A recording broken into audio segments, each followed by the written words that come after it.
안녕하세요. 저희 어머님에 관한 이야기를 들려드리고 싶어 이렇게 사연을 보냅니다.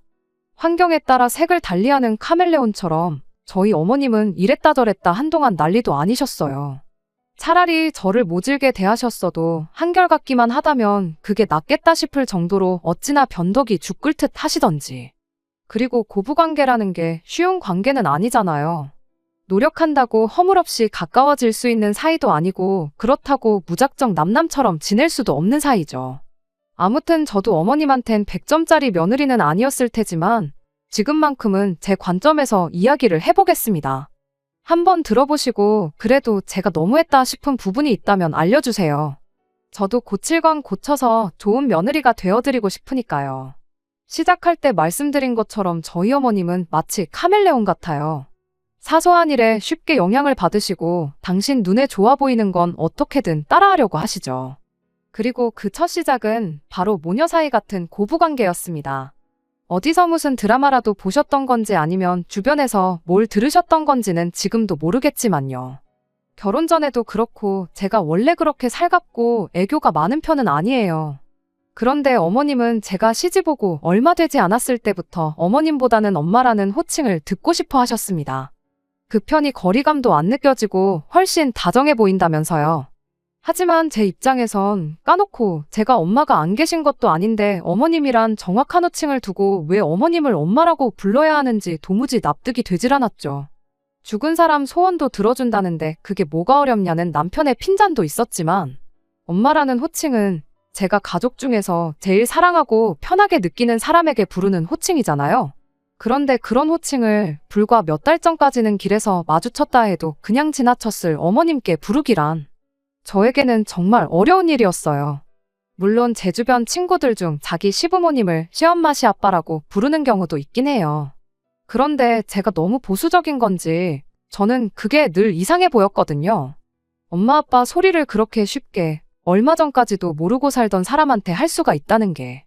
하지만 어머님께선 일단 시작이 어려운 거지 한 번 하면 아무것도 아니라며 계속해서 엄마 소리를 강요하시더니 급기야는 제 의사와는 상관없이 저를 딸이라고 부르기 시작하셨어요. 참고로 그럼 저희 어머님에게 딸이 없냐 하면 아닙니다. 저보다 어린 신우가 멀쩡히 살아있어요. 다만 신우 또한 저와 마찬가지로 그렇게 살가운 성격이 아니긴 했지요.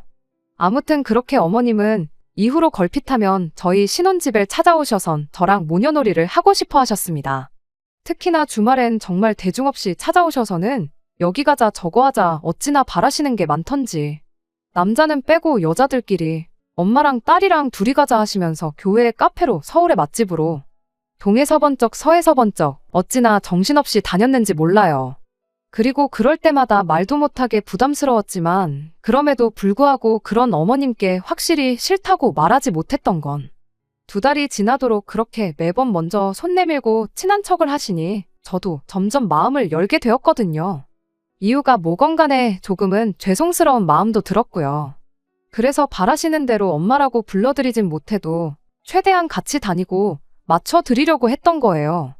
그런데 어머님이 저를 딸이라고 저는 며느리가 아니라 딸이라고 말씀하셨어도 결국 그건 허울 좋은 말뿐이었다는 걸 알게 되었습니다. 저는 원래 사람이 북적이는 곳을 좋아하지 않아요. 뭐랄까, 진이 빠지는 느낌이거든요. 그래서 여자들이 좋아하는 쇼핑도 인터넷으로 하는 걸 선호하지 백화점에 직접 나가는 일은 거의 없습니다. 반면에 저희 어머님은 백화점에 가시는 걸 무척 좋아하세요. 그리고 한 번 가시면 정말 다음날 알아놓을 만큼 여기저기를 들쑤시고 다니시지요. 그래서 어머님이 어디 가자 하시면 웬만하면 다 따라다녔는데 백화점만큼은 정말 피하고 싶었어요. 그런데 그날은 어찌나 집요하게 백화점에 가자 하시던지 옷도 한 벌 사줄 거라며 말 그대로 사람을 달달 볶으시더라고요. 그리고 남편도 계절도 바뀌는데 옷 한 벌 얻어 입으면 좋지 않겠냐며 은근히 따라가 주길 바라는 눈치였지요. 그래서 정말 나 하나 희생해서 가족에게 행복을 주겠단 마음으로 따라 나섰습니다. 그리고 그렇게 도착한 백화점이었는데 어머님께선 주차장에서부터 제 팔짱을 탁 끼시더니 딸이랑 쇼핑 와서 너무 신난다고 야단법석이셨어요.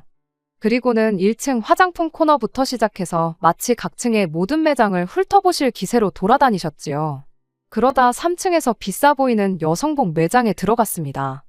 딱 봐도 마음만 먹으면 백화점에 있는 모든 물건들을 팔아치울 수 있을 것 같은 말 그대로 보통 내기가 아닌 듯한 점원한테 붙잡혔거든요. 친한 척하며 매장으로 저희를 잡아들이는데 말빨이 얼마나 좋던지 정말 뭐에 홀린 듯 넋을 놓고 그 점원을 따라 들어갔다니까요. 점원은 여러 옷을 권하며 어머님의 환심을 사기 위해 바빴습니다. 그리고 어머님께선 그런 점원에게 난데없이 우리가 무슨 사이처럼 보이냐 물으셨지요. 그런데 사실 딸이 있으신 분들은 아시겠지만 진짜 모녀 사이면 그런 질문을 남한테 애시당초 하질 않잖아요. 그리고 당시 어머님이야 저한테 딱 달라붙어 팔짱까지 끼고 계셨지만 저는 피곤하기도 하고 상황 자체가 불편했던지라 몸에 힘이 바짝 들어가 있었거든요.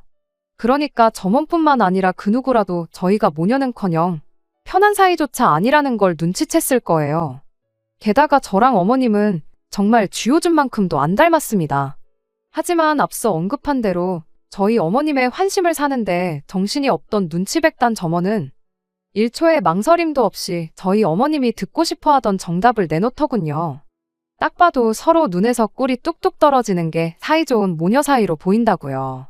그리고 저희 어머님은 좋아서 어쩔 줄 몰라 하시면서도 새침한 표정을 하시고는 정말이지 그런 소리 지겹게 듣는다면서 하지만 틀렸다 나랑에는 시어머니랑 며느리로 고부 사이지 모녀 사이는 아니다. 그리곤 뭐 그래도 며느리도 똑같은 딸 아니겠냐며 사돈이 낳아주신 내 딸이라 생각하고 살고 있다면서 마치 당신이 얼마나 며느리인 저를 아끼시는 것처럼 자랑하듯 말씀하시대요. 하지만 더 재밌었던 건 점원이 정말 보통이 아니었어요. 저희 어머님의 연설이 끝나기가 무섭게 정말 너무 대단하시다며 한 번 더 저희 어머님을 띄워주시더니 저한테도 아가씨는 참 운도 좋지. 세상에 이런 시어머니가 또 어디 있냐고. 자기가 백화점에서 일한 지가 몇 년이 넘었는데 저희 어머님 같은 시어머니는 처음 봤다나요? 그리곤 저보고 시집 정말 잘 간 거라며 여기저기 자랑하고 다니라는데 그때 저희 어머님의 표정은 아주 기분이 좋다 못해 날아가실 판이었지요. 어머님께선 다른 데는 볼 필요도 없다 하시면서 이웃저웃 구경을 하시기 시작했어요. 그리고 점원 입장에서는 이만하면 듣기 좋은 말도 실컷 해줬으니 몇 벌은 팔아먹을 수 있겠다 싶었는지 이것저것 권하기 시작하대요. 그러다 어머님이 가을 자켓을 하나 집어드셨는데 점원이 그것보단 이게 더 인기가 있다며 다른 자켓을 추천했습니다. 그런데 어머님께선 그건 스타일이 너무 올드하다 하시더니 당신이 아니라 딸이 입을 걸 고르고 있다 하시는 거예요. 그러니까 점원 입장에선 그 딸이 당연히 저라고 생각한 건지 저한테 자기가 집어든 옷을 갖다 대며 이거 보라고 피부색이랑 아주 잘 어울린다고 그러는데 그도 그럴 것이 어머님께서 좀 전까지 엄마니 딸이니 해가며 호들갑을 떠셨잖아요. 그런데 그때 저희 어머님이 하신 한마디 아니 걔 말고 진짜 내 딸 거 고르고 계신답니다. 솔직히 제가 정말 기대가 없었다면 거짓말이죠. 하도 딸딸거리시고 점원 앞에서도 그러셔서 잠깐이지만 저도 모르게 제 거 사주시는 건가 하는 생각이 들었거든요. 하지만 뭐 기대가 그렇게 컸던 건 아니었어서 실망도 크진 않았고 그저 속으로 그렇지 하곤 말았었네요. 그런데 그 점원은 정말 베테랑이었습니다. 당황할 법도 한데 그런 기색은 전혀 없고 오히려 더 밝게 웃으면서 아 그럼 따님 것도 사시고 딸 같은 며느님 것도 사주시는 거냐고 정말 멋지다면서 저희 어머님을 또 띄워줬거든요. 하지만 용호상박이 이런 건가 싶을 정도로 저희 어머님도 보통이 아니셨습니다.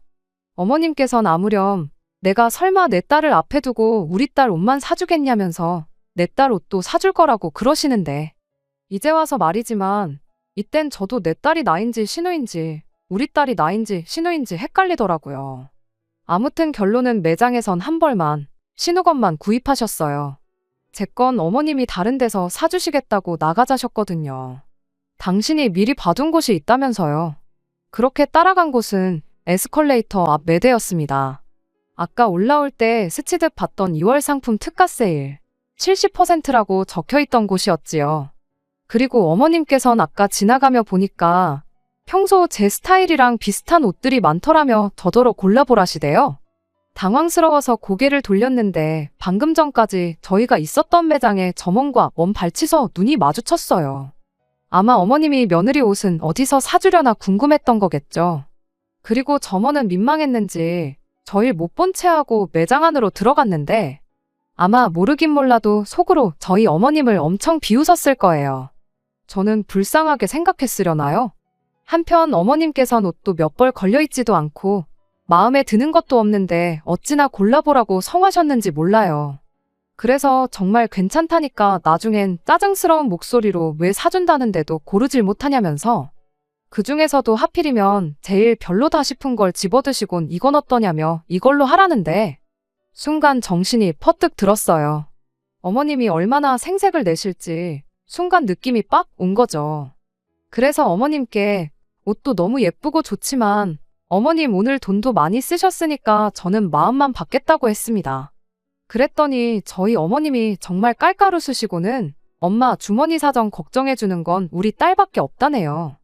그리고 저는 다시 한번 깨달았어요. 역시 어머님이 말씀하시는 엄마랑 딸은 실은 어머님은 그저 며느리를 위해주는 좋은 시어머니처럼 보이고 싶으셨던 거고 저는 절대로 어머님한테 딸이 될 수 없다는 걸요. 그리고 솔직히 그 사실을 다시 한번 깨달았을 땐 서운함보단 안도감이 컸습니다. 어쨌든 저는 죽어도 엄마 소리는 못할 것 같았는데 그게 늘 찜찜하고 한편으론 죄송하기까지 했거든요. 그런데 이렇게 어머님께서 먼저 선을 그어주시니 저도 앞으로도 계속 어머님은 어머님으로서 대하면 되겠구나 싶은 게 다행이다 싶었죠.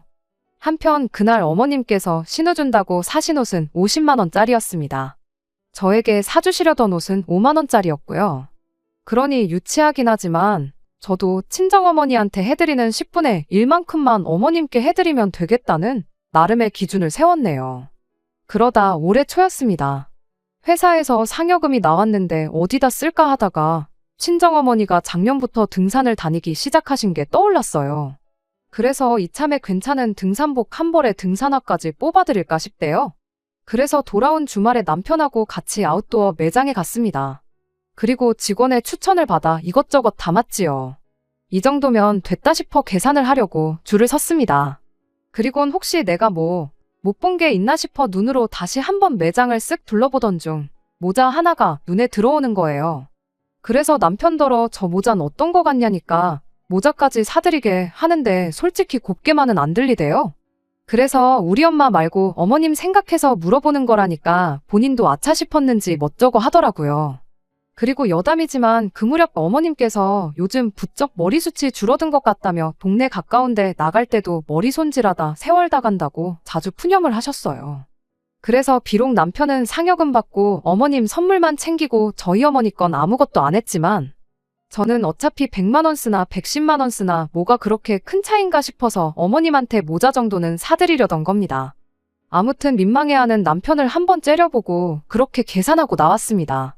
생각보다 이른 시간에 쇼핑이 끝이 나서 이왕 나온 김에 친정에 들려 산 걸 드리고 가기로 했어요.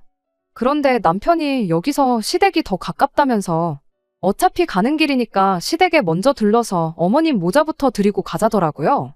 아마 남편 딴에는 며느리가 엄마를 이렇게 생각한다고 자랑을 하고 싶었던 모양이었죠. 예상은 했지만 역시나 어머님께서 엄청 좋아하셨어요. 딸이라고 하나 있는 건 엄마가 요즘 무슨 고민이 있는지 신경도 안 쓰는데 역시 우리 딸이 최고다 하시면서요. 참고로 여기서 신경도 안 쓰는 딸은 신우를 말하는 거고 최고라고 하는 딸은 접니다. 어머님께서 저희 보고 이왕 온 김에 기다렸다가 같이 저녁이나 먹고 가라셨는데 남편이 눈치 없이 처가에도 가야 된다고 하대요. 장모님 드릴 것도 있다면서요. 아차 싶었죠. 솔직히 드릴 게 있다는 얘긴 안 하려고 했거든요. 그리고 역시나 저희 어머님. 처가에 그것도 장모님한테 드릴 게 있다 하니 뭔가 눈치를 채신 듯 했습니다. 괜찮다고 하는데도 평소에는 현관문 앞까지만 저희를 배웅해 주시던 분이 그날따라 주차장까지 같이 가주겠다며 밖에 따라 나오셨으니까요. 그리곤 누가 말릴 새도 없이 저희보다 먼저 저희 차에 다가가셔서는 창문 안쪽을 살펴보기 시작하시더니 뒷좌석에 놓여있던 똑같은 모양의 쇼핑백을 발견하시고는 저건 뭐냐고 물으시대요. 순간 정말 낭패다 싶었습니다. 제가 뭐 잘못을 한 건 아닌데 들키면 안 되는 걸 들킨 기분이었어요.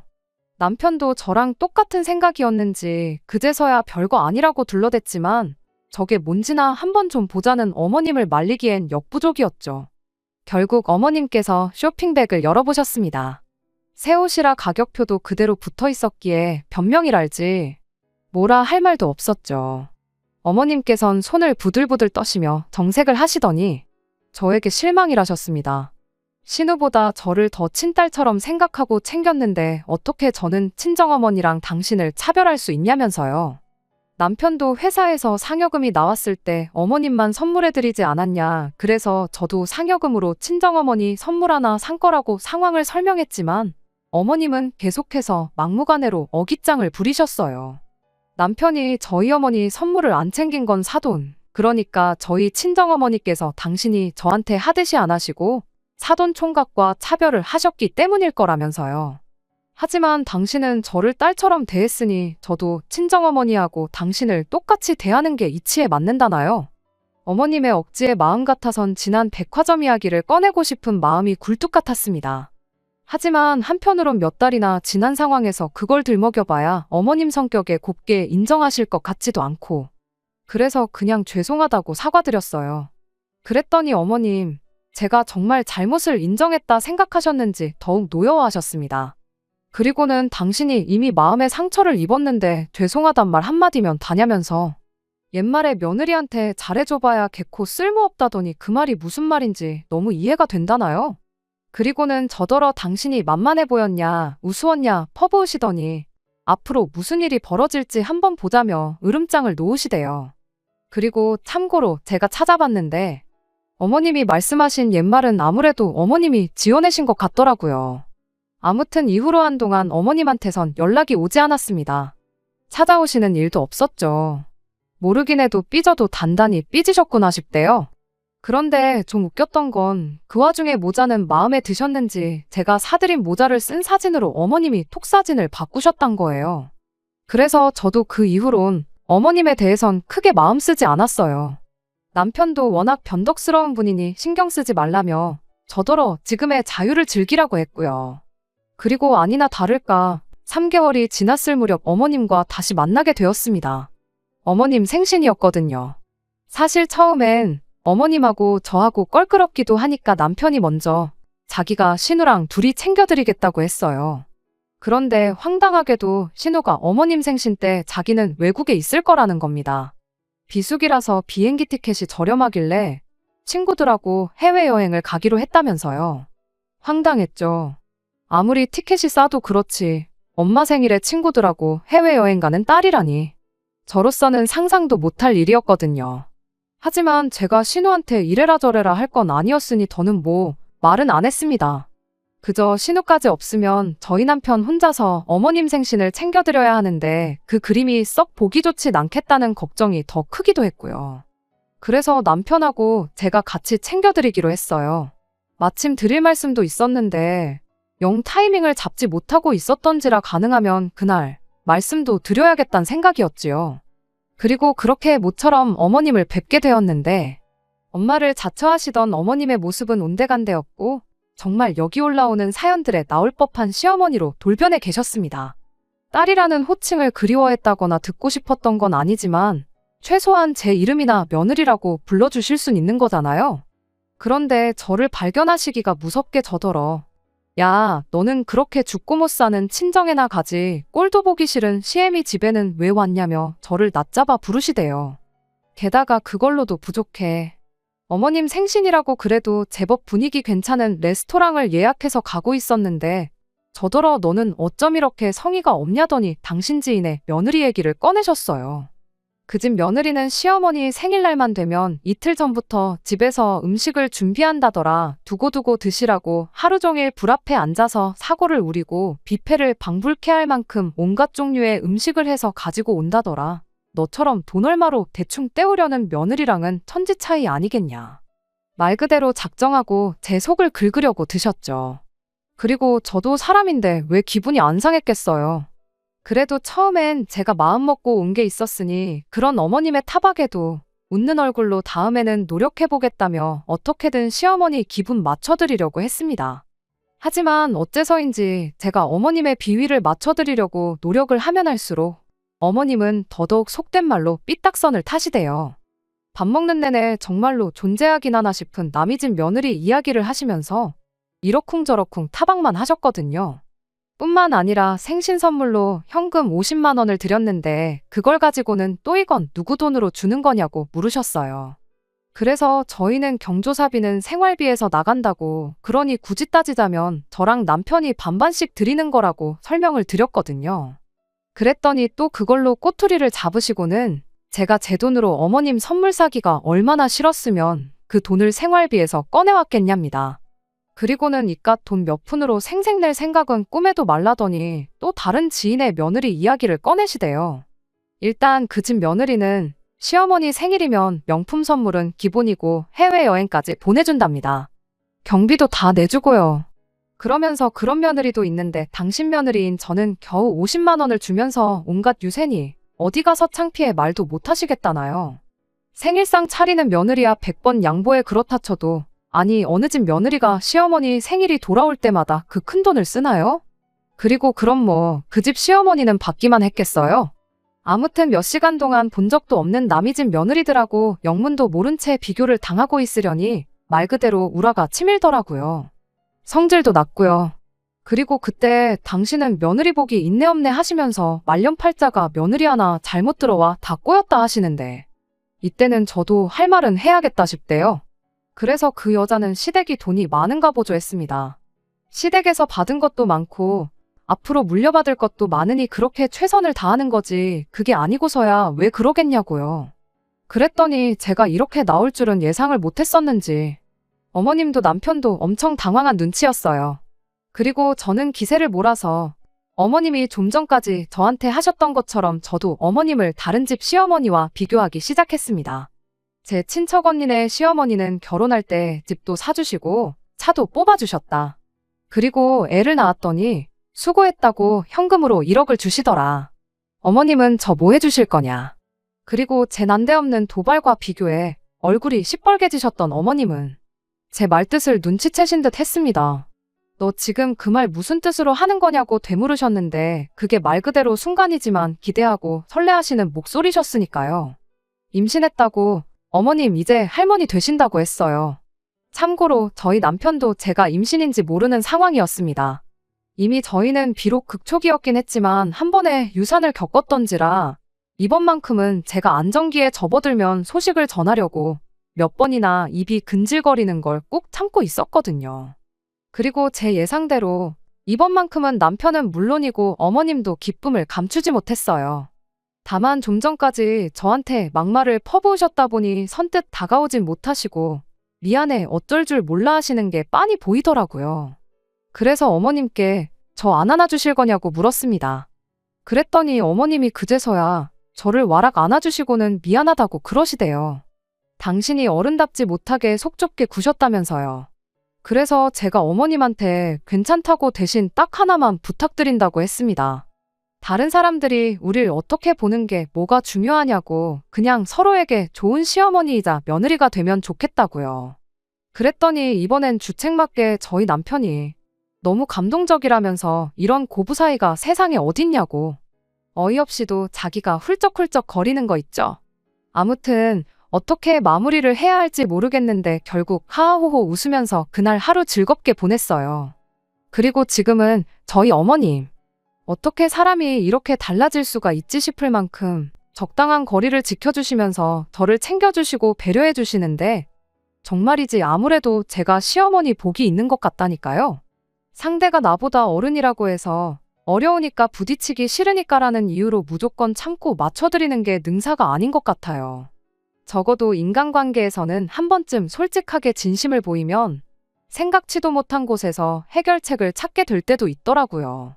앞으로도 어머님하고 서로 얼굴 붉히는 일 없이 요즘처럼만 지낼 수 있으면 좋겠습니다. 그럼 정말 행복할 것 같네요. 끝까지 들어주셔서 감사합니다. 오늘의 사연은 여기까지입니다. 구독과 좋아요, 알람 설정 부탁드리고 더 좋은 사연으로 다시 찾아뵙겠습니다. 감사합니다.